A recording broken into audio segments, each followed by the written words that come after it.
আজ শেয়ার করছি আমার খুব পছন্দের কচু শাক ভর্তার রেসিপি। হ্যালো এভরিওয়ান, আসসালামু আলাইকুম। সবাইকে ওয়েলকাম জানাচ্ছি আমার নতুন আরও একটি ভর্তার রেসিপি ভিডিওতে। আমার চ্যানেলে আপলোড করা অন্যান্য সব ভিডিওর তুলনায় ভর্তার রেসিপিটাই আপনারা কেন যেন খুব বেশি পছন্দ করেন, যার কারণে আজকে আমি আবারও একটা ভর্তার রেসিপি ভিডিও নিয়ে চলে এলাম। তো আশা করি আজকের ভিডিওটিও আপনাদের ভালো লাগবে। তো এখানে কচু শাক ভর্তা বানানোর জন্য আমি এখানে ফ্রেশ কচু শাক নিয়েছি। এখানে পাতার অংশটাই নিয়েছি, আমি ডাল তেমন একটা নেইনি। তো এখানে আমি সবগুলোকে এরকম ছোট স্লাইস করে কেটে নিয়ে তারপর খুব ভালোভাবে পরিষ্কার করে একটা ফ্রাই প্যানের মধ্যে দিয়ে দিলাম। এখন ভর্তার জন্য এখানে একটু রসুন, পেঁয়াজ আর কাঁচামরিচ দিয়ে দিব, সাথে একটু লবণ।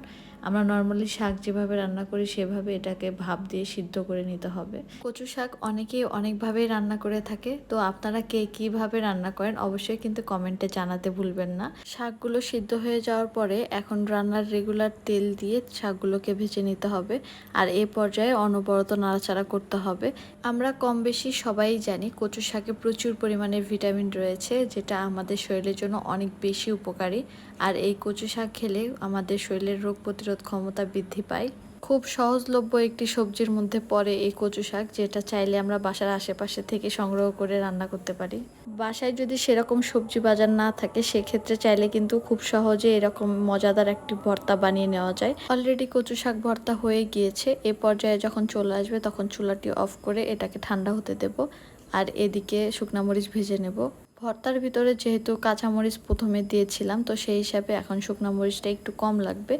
অনেকে চাইলে শুধু কাঁচামরিচ তো বানিয়ে নিতে পারেন, তবে শুকনো মরিচটা পরে অ্যাড করলে একটু টেস্টটা বাড়ে। নর্মালি যেভাবে আমরা ভর্তা করে থাকি, পেঁয়াজ মরিচ তেল দিয়ে মাখিয়ে নিব এখন সম্পূর্ণ ভর্তাটাকে। চাইলে এখানে ভাজা পেঁয়াজও পরবর্তীতে অ্যাড করা যায়, তবে আমি আজকে অ্যাড করছি না। আর এই ভর্তাতে আরও টেস্ট বাড়াতে চাইলে অনেকে ইলিশ মাছের মাথা দিয়ে এই ভর্তাটি করে, বা চিংড়ি মাছ দিয়ে, ওটা আরও বেশি টেস্টি হয়। আজকের এই ভর্তার রেসিপিটা একেবারে সিম্পলভাবে করেছিলাম, তো আশা করি আজকের রেসিপিটা আপনাদের ভালো লেগেছে।